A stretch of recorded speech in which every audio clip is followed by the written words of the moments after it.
माता की भारत माता की। उत्तराखंड डिप्लोमा इंजीनियर्स महासंघ के इस आपने सबका आभार एवं अभिनंदन लिखा है। मैं आप सभी का सबसे पहले तो यहाँ अब जितने भी लोग पहुँच पाए, और चौहान जी कह रहे थे कि 10% लोग पहुँचे हैं, लेकिन मैं ऐसा मान लेता हूँ कि आप 10% लोगों में पूरे विभाग के जो बचे हुए 90% हैं वो भी आ गए हैं। तो आप सभी का मैं यहाँ पर, ये मुख्य सेवक सदन है, इसमें आप में से बहुत सारे लोग पहले आए होंगे और बहुत सारे लोग आज पहली बार आ रहे होंगे। जो पहले आए हैं उनका भी स्वागत है, और जो आज पहली बार आए हैं उनका मैं अपनी तरफ से सबका मैं स्वागत करता हूँ। मंच पर आसीन अभी जो हम सबके बीच में लगातार आपकी समस्याओं के लिए मुझे हमेशा मिलते हैं, लगातार प्रयत्न करते हैं, उत्तराखंड डिप्लोमा इंजीनियर महासंघ के अध्यक्ष श्री सत्येंद्र सिंह चौहान जी इंजीनियर साहब, महासचिव मुकेश रतूड़ी जी, संरक्षक श्री डीसी नौटियाल जी, हरीश नौटियाल जी, सलाहकार एवं समस्त विभागों के हमारे सभी इंजीनियर। अब मैं विभाग बोलूंगा तो कोई छूट जाएगा तो आप बता देना, ठीक है। लोक निर्माण विभाग, सिंचाई विभाग, जल निगम, जल संस्थान, ग्रामीण निर्माण विभाग, ऊर्जा निगम, लघु सिंचाई एवं कुछ छूटा तो नहीं, जल विद्युत निगम, कृषि विभाग, जल संस्थान, अपने सारे अभियंत्रण विभाग। अब वो या ऐसा कह दें कि इन विभागों में जो एक कहते हैं ना, मेष राशि से मीन राशि तक जितने भी विभाग हैं, उन सभी विभागों का, उन सभी विभागों से आए हुए हमारे सभी इंजीनियर, सभी अभियंतागण, सभी उपस्थित भाइयों एवं बहनों, मैं सबसे पहले तो आप सबका धन्यवाद करता हूं कि अब ये क्या है कि चौहान जी और नौटियाल जी और हमारे रतूड़ी जी और सब लोग लगातार मुझे मिलते रहे, और हर बार क्या है, बहुत खींचतान होती रहती थी। ये आते थे बड़ी बड़ी समस्याएं, और समाधान कई बार हो भी जाते थे और कई बार नहीं भी होते थे, लेकिन वो खींचतान चलती रहती थी। इस बार हमने इनसे कहा कि भाई ये राज्य क्या है कि हम सबका है। ये राज्य जितना मेरा है उतना आपका भी है, जितना मैं चिंता करता हूं उतनी चिंता आप भी करते हैं।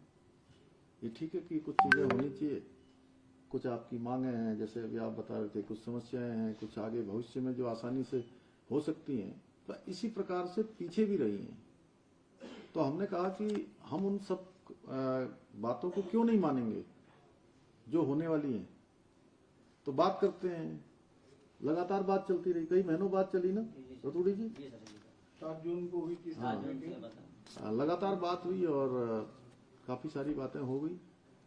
तो आप लोगों ने वार्ता करी, और आप सब लोगों ने, चूंकि आपके प्रतिनिधि के नाते आप लोग सब आते थे, तो आपसे बात करके ही आते हैं, हमेशा बात करते हैं, और जब बात करके जाते हैं तो फिर इनको बताने के लिए भी कुछ चाहिए कि भाई इन्होंने क्या बात करी है। तो बहुत लंबे समय तक बातचीत होती रही इनकी। मैंने भी इस बार कहा हमारे आनंद वर्धन जी को, शैलेश बगोली जी को, कि भाई आप ठीक से बात करिए, और मैं चाहता हूं कि इसमें जो भी हो सकता है उसको जरूर हम करेंगे। जो अभी अल्पकालिक तत्काल हो सकता है उसको तत्काल कर देंगे, और जो थोड़ा लंबे समय का है, यानी कि जो अभी एकदम से नहीं हो सकता है, उसको दीर्घकालिक रखेंगे, आगे रखेंगे, प्रस्ताव में रखेंगे। तो मुझे खुशी है कि काफी सारी जो बातें थी वो आगे बढ़ी हैं, कुछ का समाधान हुआ है, कुछ आगे के प्रस्ताव में हमने किया है, और आप लोगों ने सकारात्मक रूप से वार्ता की। और वार्ता के साथ और अच्छा लगा मुझे कि आप लोग बीच में मुझे धन्यवाद करने के लिए आए। पहले अब ये देखिए, धन्यवाद क्या है कि एक तरह से ये होता है कि एक काम हुआ है तो आगे और बढ़ेगा वो, थोड़ा सकारात्मकता बढ़ती है।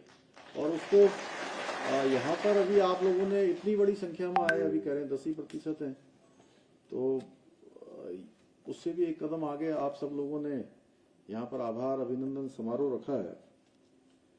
इसके साथ ही मैं इस आभार अभिनंदन सम्मान के लिए आप सब लोगों की ऊर्जा को देखकर, आप लोग जब तालियां बजा रहे थे तो ये तो इतने तो 1000 लोगों के कार्यक्रम में भी इतनी तालियां नहीं बजती हैं। तो इसके लिए मैं आप सभी का अपनी ओर से आभार व्यक्त करता हूँ, आप सबका धन्यवाद करता हूँ। और ये सम्मान सिर्फ मेरा सम्मान नहीं है, ये सम्मान आप सब लोगों का, हमारे डिप्लोमा इंजीनियर महासंघ के हर एक सदस्य का सम्मान है, हर एक सदस्य का सम्मान है। भाइयों बहनों, हम सभी बहुत ही खुशनसीब हैं कि हमारे पास बड़ी संख्या में उत्तराखंड के अंदर बहुत ही कुशल और कौशल से परिपूर्ण हमारे इंजीनियर हैं, जो आज प्रदेश की और राष्ट्र की जो समृद्धि है उसके निर्माण में अपना बहुत उल्लेखनीय जो योगदान है वो दे रहे हैं। और मैं सच कहूं तो आप लोग हमारे जो प्रदेश की रीढ़ हैं, आप बिल्कुल उसके आधार स्तंभ हैं। और देखिए, आज मैं थोड़ा कहना भी चाहता हूं, क्योंकि आप मेरा सम्मान करने के लिए आए हैं, हम सब लोग एकत्र हुए हैं और मेरे लिए भी एक अवसर है। हालांकि आज मेरे पास समय बहुत कम था चौहान जी, आप लोगों ने कहा कि मिलना है, तो मेरा भी मन था कि आप लोगों से इतने सामूहिक रूप से मिलूं और आप सबके माध्यम से हमारी जो बात है सब तक पहुंच जाए। आज कुछ चुनौतियां भी हमारे सामने हैं कि उन चुनौतियों पर भी हम ही लोगों को काम करना है। जो हमारी निर्माण इकाइयां हैं, अनेक नए नए पुनर्निर्माण के काम, आधारभूत ढांचे को बनाने का काम, इंफ्रास्ट्रक्चर डेवलपमेंट के सारे काम, आप सब लोग उसके मुख्य बिंदु हैं, आप लोगों से ही वो शुरू होता है। तो हमें जो प्रदेश के बारे में हमारे प्रधानमंत्री जी ने भी अनेक अवसरों पर ये कहा है, और सबसे पहले केदार धाम से उन्होंने कहा था कि ये जो 21वीं सदी का तीसरा दशक है, ये उत्तराखंड का दशक होगा। और तो आज आप देख रहे होंगे, अभी चौहान जी बोल रहे थे, बड़ी अच्छी बात इन्होंने कहा कि ऐसी बहुत सारी परियोजनाएं हैं जो दशकों से, कई दशकों से, 1-2 दशक नहीं, 4-4 दशक से अपनी स्वीकृति की प्रतीक्षा में थी। चाहे आज हम लखवाड़ जो हमारा बन रहा है, लखवाड़ प्रोजेक्ट की बात करें, 4 दशक से भी ज्यादा समय हो गया, या जमरानी की बात करें, पता नहीं, मैं बहुत छोटा था तब तक सुनता था जमरानी बनने वाला है, जमरानी बनने वाला है, और सुनते ही रहे और बन नहीं पाया। मुझे भी उस समय कहाँ मेरे भी ध्यान में रहा होगा कि ये सौभाग्य जो है हमारे प्रधानमंत्री जी के कालखंड में, हमारे ही समय में जब मैं मुख्य सेवक होऊंगा, उस समय में ये जो है ये जमरानी दाद बनेगा। और सौंग की बात भी बहुत लंबे समय से चल रही थी, किसाऊ की भी बात चल रही है अभी आगे निकट भविष्य में, अन्य बहुत सारे प्रोजेक्ट जो किसी न किसी योजना में है, किसी न किसी विभाग में है, वो सब धरातल पर उतरने हैं। इतने सारे विभाग हैं हमारे, डिप्लोमा इंजीनियर महासंघ सभी विभागों में हमारे काम करते हैं, तो उनकी अच्छी जो गुणवत्ता है वो होना बड़ा जरूरी है, क्वालिटी का होना जरूरी है। जैसे मैं एक बात और कहता हूँ, आप लोगों की मीटिंग में नहीं, और जो बड़ी मीटिंगें होती हैं उसमें मैंने हमेशा कहा कि आप अपनी डीपीआर थोड़ा बढ़ा लीजिए, लेकिन काम को कम मत करिए। काम को जो है, काम की गुणवत्ता से कोई समझौता मत करिए। मैं अभी मुंबई गया था, तो मेरी कोशिश होती है कि जहां पर हमारे सरकारी गेस्ट हाउस हैं, अतिथि गृह हैं, उन्हीं में रुकूं, होटल में कम से कम रुकना पड़े। तो नवी मुंबई में हमारा उत्तराखंड का उत्तराखंड सदन बना हुआ है। अब मैं सवेरे उठकर 6 बजे में नीचे आया, तो मैंने कहा थोड़ा घूमता हूँ तो देखता हूँ, तो पीछे की तरफ गया तो वहां देखा कि उसमें जो है थोड़ा नीचे की तरफ वो बैठ रहा है उसका पीछे से। तो मैंने कहा ये क्या हो गया? तो बोले साहब इसमें जो है वो कुछ नीचे धंस गया है, कई करोड़ खर्च करने के बाद वो धंस गया है। अब मैंने कहा ट्रीटमेंट होगा, कितना पैसा लगेगा? बोले 5-7 करोड़ रुपया और लगेगा इसमें। तो ये बड़ी मतलब थोड़ा विचित्र स्थिति है और बड़ा सोचने का भी विषय है। ये मेरे मन में आया, मैंने कहा कि चलो अभी तो इसको करवाओ, लेकिन मैंने सोचा था कि किसी दिन आप सबके बीच में जरूर इसकी चर्चा करूंगा। ऐसे ही मैं लखनऊ जाता हूँ, तो लखनऊ में जो हमारा उत्तराखंड का जो भवन बना हुआ है वो भी बिल्कुल कोई कमरा बड़ा है, कोई छोटा है, कहीं पानी रुक रहा है, कहीं रुक रहा है, कहीं से मच्छर अंदर आ रहे हैं। अरे इतना पैसा खर्च हो जाता है। आप देखिए ज्यादातर सरकारी गेस्ट हाउस जो पुराने बने हुए हैं, चंपावत का ही जो सर्किट हाउस बना हुआ है, मैं अक्सर जाके उसी में रुकता हूँ। तो मैंने कहा उसको थोड़ा ठीक करवाइए। और भी जगह पर जहाँ भी हमारे सरकारी भवन बने हुए हैं, गेस्ट हाउस बने हुए हैं, बड़ी बड़ी बिल्डिंगें बनी हुई हैं, वो अच्छी बननी चाहिए, क्योंकि प्रधानमंत्री जी के मुंह से निकले हुए शब्द उनके शब्द नहीं है, वो भगवान शिव के दरबार में निकले हैं, बाबा केदार के यहाँ निकले हैं। तो भगवान की इच्छा है कि ये जो दशक है ये हमारे उत्तराखंड का दशक होगा। तो हम सब की जिम्मेदारी है कि हम इस दशक को उत्तराखंड का दशक बनाएं और उसमें अपना योगदान दें। बहुत सारे क्षेत्रों में हम लोग काम कर रहे हैं। अभी आपने देखा होगा यहाँ पर इन्वेस्टर ग्लोबल समिट हुआ देहरादून में, और इन्वेस्टर ग्लोबल समिट में हम शुरू में जब हमने इसको प्रारंभ किया तो हमने सोचा था कि ये 2-2.5 लाख करोड़ रुपए तक भी हो जाएगा तो बहुत बड़ी बात है। और मेरे मुंह से अनायास ही निकल गया एक दिन कि नहीं, हम 2.5 लाख करोड़ से ज्यादा के एमओयू करेंगे। तो एक मेरे किसी मित्र का मुझे फोन आया कि आप थोड़ा कम बोलते हैं, ज्यादा बोलने पर आप विश्वास कम करते हैं, लेकिन आपके मुंह से निकल गया है 2.5 लाख करोड़, ये तो बहुत ज्यादा राशि है, ये संभव तो हो नहीं पाएगा। आपने बोल दिया, ये तो बड़ा आपकी जो एक जिस प्रकार से लोग आपको समझते हैं कि आप जो बोलते हैं करते हैं। तो मैंने कहा भाई आप तो बोल दिया है तो भगवान इसको पूरा करवाएंगे। प्रातःकाल उन्होंने मुझे अखबार देखा होगा तो फोन किया, तो देखिए भगवान की भी कृपा हुई, हमारे प्रधानमंत्री जी भी आए और दुनिया के 50 से भी ज्यादा देशों के लोग यहाँ आए, और हमारा जो एमओयू है वो 3,54,000 करोड़ रुपए का है। इतना ही नहीं, जहां 3,54,000 करोड़ का एमओयू हुआ वहीं 81,000 करोड़ रुपए का जो ग्राउंडिंग है वो भी शुरू हो गया है। यानी 81,000 करोड़ के जो प्रोजेक्ट हैं वो धरातल पर उतरने लगे हैं।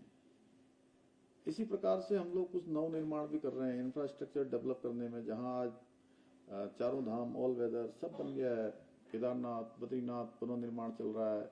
मानसखंड मंदिर माला मिशन योजना पर तेजी से काम चल रहा है। भारत सरकार की जो स्वदेश दर्शन योजना है, उस स्वदेश दर्शन योजना में भी लगातार हमको पैसा मिल रहा है। वाइब्रेंट विलेज में नीति, मलारी, माणा और गुंजी 4 गांव पहले भारत सरकार ने लिए थे, अभी 50 गांव का और चयन हो रहा है। तो उन सब पर तेजी से काम चल रहा है। राज्य सरकार भी काम कर रही है। हम राज्य की तरफ से भी कुछ, अभी हमने UIDB का उत्तराखंड इंफ्रास्ट्रक्चर इन्वेस्टमेंट बोर्ड, इसको भी बनाया है। कुछ राज्यों में इस बोर्ड को बनाया गया है, उसमें भी स्किल्ड लोगों को ले रहे हैं। तो उसमें भी बहुत सारे प्रोजेक्टों को हम आगे बढ़ा रहे हैं। जैसे यहाँ पर हमने देहरादून और हरिद्वार और ऋषिकेश गंगा कॉरिडोर बनाने का निर्णय किया है, उसकी एक समय अवधि भी तय की है। इसी प्रकार कालसी के पास एक पुराने समय में हरिपुर होता था, हरिपुर, तो वो हरिपुर प्राचीन समय में होता था, लेकिन किसी आपदा में वो पूरा का पूरा बह गया था और एक बड़ा पौराणिक धार्मिक स्थल रहा है। तो वो पौराणिक धार्मिक स्थल फिर से अपने अस्तित्व में आए, उसके लिए हमने वो हरिपुर में घाट बनाने का और नगर बनाने का दोनों ही निर्णय लिए हैं। उसका भूमि पूजन भी कर दिया है। टनकपुर में चूंकि माँ पूर्णागिरी के धाम पर प्रत्येक वर्ष 50 लाख लोग, 50 लाख श्रद्धालु पूरे देश से आते हैं। एक टनकपुर पूर्णागिरी का धाम एक ऐसा स्थान है कि उत्तराखंड में अगर हरिद्वार को छोड़ दिया जाए तो सर्वाधिक लोग पूरे भारतवर्ष से दर्शन करने आते हैं तो माँ पूर्णागिरी के धाम में आते हैं। मेला लगा रहता है 3-4 महीने, तो वहाँ भी शारदा कॉरिडोर बनाने का हमने निर्णय लिया है। ऐसे ही कैंची धाम में भी प्रत्येक वर्ष कई लाखों लोग दर्शन करने देश दुनिया के आते हैं। आपको तो पता ही, एप्पल फोन के जो वो हैं वो भी उनके शिष्य रहे हैं। तो ऐसे अनेक लोग आते हैं, तो वहाँ पर अच्छी पार्किंग की व्यवस्था हो, अच्छी अवस्थापनाएं सुविधाएं हों, आने जाने में जाम न लगे। रोड बड़ा जाम हो जाता है, अल्मोड़ा जाने वाले लोगों के लिए बड़ी प्रॉब्लम वहाँ पर उस समय में हो जाती है। तो वहाँ बाईपास इत्यादि हम बना रहे हैं। तो हमारा ध्यान है कि जहाँ राज्य के अंदर नई नई चीज़ें हों, जैसे हमने इन्वेस्टर सबमिट किया तो उसमें 30 से भी ज़्यादा ऐसे नए हमने नीतियाँ बनाई। जो पुरानी कुछ नीतियाँ थी उनको लिबरल किया, उनको आसान बनाया, और नई नीतियों को भी हम लेकर आए, जिसके कारण से कि लोग अपने यहाँ पर आए, लोगों का जीवन अच्छा हो। तो इस दिशा में हमारा चहुमुखी काम चल रहा है। शासन व्यवस्था अच्छी चले उसके लिए कुछ हमने निर्णय भी लिए हैं। आपने देखा होगा समान नागरिक संहिता कल ही माननीय राष्ट्रपति जी के द्वारा हमको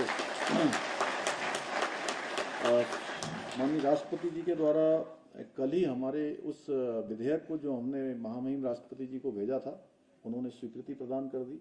उत्तराखंड राज्य हमारा पूरे देश का आज़ादी के बाद पहला राज्य हो गया जहां पर समान नागरिक संहिता लागू होने जा रहा है। हमारा एक्ट बन रहा है, उस पर तेजी से काम चल रहा है। जो लोगों की कुछ भ्रांतियां थी, उस भ्रांतियों को भी हम दूर करेंगे। हाँ, यह कि मातृशक्ति का हमारा राज्य है, तो हमको अवसर भी हमको मिला। सबसे पहले माँ गंगा जैसे यहाँ से निकलती है और पूरे देश को जल जीवन देने का काम करती है, उसी प्रकार से ये समान नागरिक संहिता यानी समान अधिकारों की जो गंगोत्री है वह भी हमारे उत्तराखंड से निकल रही है।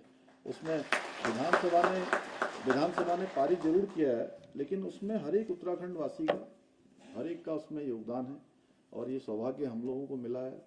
ऐसे ही हमने जो हमारे प्रतियोगिता परीक्षाओं में भाग लेने वालों के लिए, आपको पता है लगातार यहाँ पर नकल होती थी, लगातार योग्यता वाले, क्षमता वाले, प्रतिभा वाले जो छात्र छात्राएं थे उनका नंबर नहीं आता था। उसके लिए हम सख्त नकल का अध्यादेश लेकर आए। पहली बार उत्तराखंड के इतिहास में इस पर हमने कड़ी कार्रवाई की, और कड़ी कार्रवाई जिसमें 100 के लगभग लोग जेल गए। और इस अध्यादेश का जो आगे चलकर जो सुखद परिणाम आए हैं वो आए हैं कि आज बहुत सारे छात्र छात्राएं, भाई बहन हमारे जो परीक्षाओं में भाग लेने वाले हैं, वो एक साथ 4-4 परीक्षाओं में पास हो रहे हैं। वो खुद ही कई बार कंफ्यूज हो जा रहे हैं कि मुझे कौन सी नौकरी ज्वाइन करनी है। तो इस प्रकार के सुखद परिणाम उसमें आए हैं। ऐसे ही हमने उत्तराखंड की विधानसभा में हमारी जो मातृशक्ति है, जिसका इस राज्य को बनाने में बहुत बड़ा योगदान है, तो आप सबको पता है कि माननीय न्यायालय तक मामला गया, हाईकोर्ट ने हमारे उस आरक्षण पर रोक लगा दी थी। हमने 30% का आरक्षण पहले ही सुनिश्चित कर दिया। जहां हमारे प्रधानमंत्री जी ने नारी शक्ति बंधन अधिनियम संसद में उसका विधेयक पास कर दिया, 33% आरक्षण भविष्य में सुनिश्चित हो गया। हमने उत्तराखंड में 30% सभी सरकारी नौकरियों में यह आरक्षण ऑलरेडी सुनिश्चित किया है। धर्मांतरण रोकने के लिए भी हम अच्छा कानून लेकर आए हैं। अतिक्रमण हटाने के लिए भी हमने राज्य के अंदर, क्योंकि ये देवभूमि है, इसका मूल स्वरूप बना रहे, वह भी काम हमने किया है। 3500 एकड़ से ज्यादा जमीन अभी हमने सरकारी जमीनें अभी अतिक्रमण से मुक्त कराई हैं। अभी बनभूलपुरा हल्द्वानी में जो घटना हुई आपने देखा होगा। हमारा राज्य इस प्रकार की घटनाओं के लिए नहीं है, ये बहुत शांत प्रदेश है। मैं वहाँ गया था आपकी अदालत के कार्यक्रम में, तो उन्होंने मुझसे पूछा कि भाई आपके राज्य में क्या हो गया, क्या वहाँ पर किसी वर्ग विशेष के लोगों को वहाँ पर क्या रहने नहीं दिया जाएगा क्या। मैंने कहा आप एक भी उदाहरण बताइए जहाँ पर कोई पुलिस ने गलत काम किया हो, उत्तराखंड के लोगों ने कोई गलत काम किया हो। मैंने कहा मैं वचन देता हूँ आपको इसमें, आपकी अदालत में, कि उत्तराखंड के रहने वाला कोई भी व्यक्ति जो अच्छा काम कर रहा है, अपना व्यापार कर रहा है, काम कर रहा है, समाज का काम कर रहा है, देश का काम कर रहा है, उसको कोई भी हाथ नहीं लगाएगा, वो सुरक्षित रहेगा, मैं वचन दे रहा हूँ। लेकिन जो यहाँ का वातावरण खराब करेगा, उत्तराखंड के माहौल को खराब करने की कोशिश करेगा, उसके खिलाफ हम कठोर कार्रवाई भी करेंगे। और इसलिए जो वहाँ पर घटना हुई महिला पुलिसकर्मियों के साथ, जिस तरह से आगजनी हुई, पत्रकारों को जिस प्रकार से मारा पीटा गया, पुलिस के, प्रशासन के लोगों को, तो हम एक कानून लेकर आया गया। हमने कानून बना दिया उस घटना के बाद कि प्रदेश के अंदर अब कोई भी सरकारी संपत्ति को नुकसान पहुंचाएगा, निजी संपत्ति को नुकसान पहुंचाएगा, तो उसकी जो है एक एक पाई की भरपाई भी उन्हीं गंजाइयों से की जाएगी। तो ऐसे अनेक कामों को हम कर रहे हैं। मैं उन सब में, चूंकि मुझे लगा कि इतने सारे लोग, आप लोग एक साथ यहाँ पर आए हैं, तो ये जरूर आप सबके ध्यान में होना चाहिए। कई बार आप लोग इतने अपने कामों में रहते हैं कि आपको तो फुर्सत ही नहीं रहती होगी कहाँ क्या हो रहा है। तो मैंने कहा मैं अपने ही मुखार बिंदु से कह दूं, यह अवसर मुझे मिल गया है। तो एक तरह से छोटा सा, चूंकि अभी 23 मार्च को 2 साल का कालखंड मेरा भी पूरा हो रहा है जब से मैं सरकार में आया हूँ, तो अपने सभी इंजीनियरों के सामने मैंने अपना एक छोटा सा रिपोर्ट कार्ड रखने की कोशिश की है। जो आप लोग जो है, जो 10% लोग आए हैं, ये मैंने भी अपना 10% ही रखा है अभी।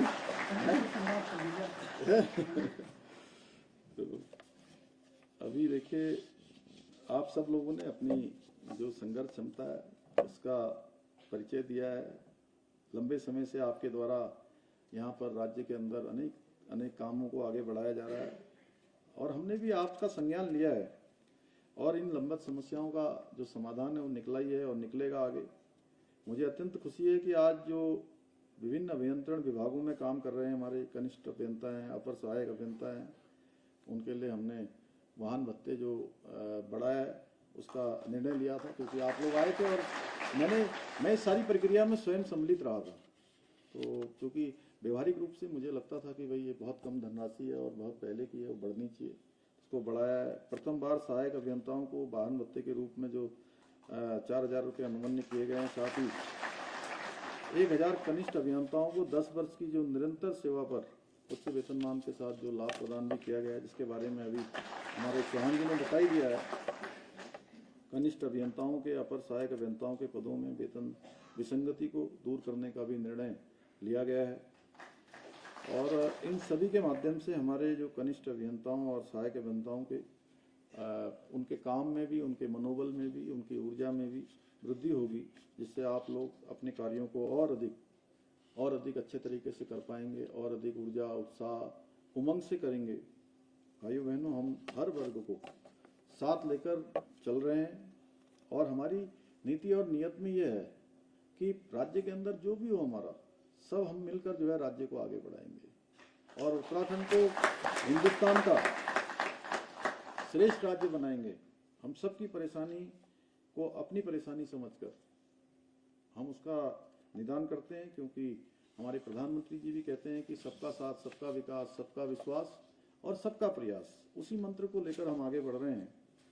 और जो समाज के अंतिम छोर पर खड़े व्यक्ति हैं, वो उनकी समस्याओं का समाधान हो, उनका जो अधिकार है वो अधिकार मिले, उनका जो हक है वो मिले। मैंने जब से भी अपने राज्य के मुख्य सेवक के रूप में ये दायित्व मुझे मिला, तभी से मैंने उस हर व्यक्ति का समाधान, उसकी समस्या का करने का प्रयास किया है जो देवभूमि के विकास में अपना योगदान दे रहा है। आप सभी का योगदान भी देवभूमि के विकास में हमेशा अविस्मरणीय रहेगा, हमेशा याद किया जाएगा। इसलिए मैं आप सबको आज इस अवसर पर मैं यह विश्वास दिलाता हूं कि भविष्य में भी आप सभी को किसी भी तरह की परेशानियों का जो सामना है नहीं करना पड़ेगा। हम आपसी संवाद से चीज़ों को हल करेंगे। देवभूमि को देश का श्रेष्ठ राज्य बनाने के लिए आप सभी का सहयोग और आप सबका योगदान हर क्षेत्र में चाहिए, क्योंकि मैं जब कहता हूं कि हम हिंदुस्तान को श्रेष्ठ राज्य बनाना चाहते हैं, हमारा ये विकल्प रहित संकल्प है, हमारे प्रधानमंत्री जी जब कहते हैं तीसरा दशक उत्तराखंड का दशक है, तो ये कुछ लोगों का नहीं है, ये मेरा अकेले का नहीं है। मैं बोल रहा हूं क्योंकि मुझे इस यात्रा में आपने ध्वज दे रखा है, राज्य के जनता ने ध्वज दे रखा है, एक झंडा दे रखा है, उस झंडे को लेकर आगे बढ़ना है।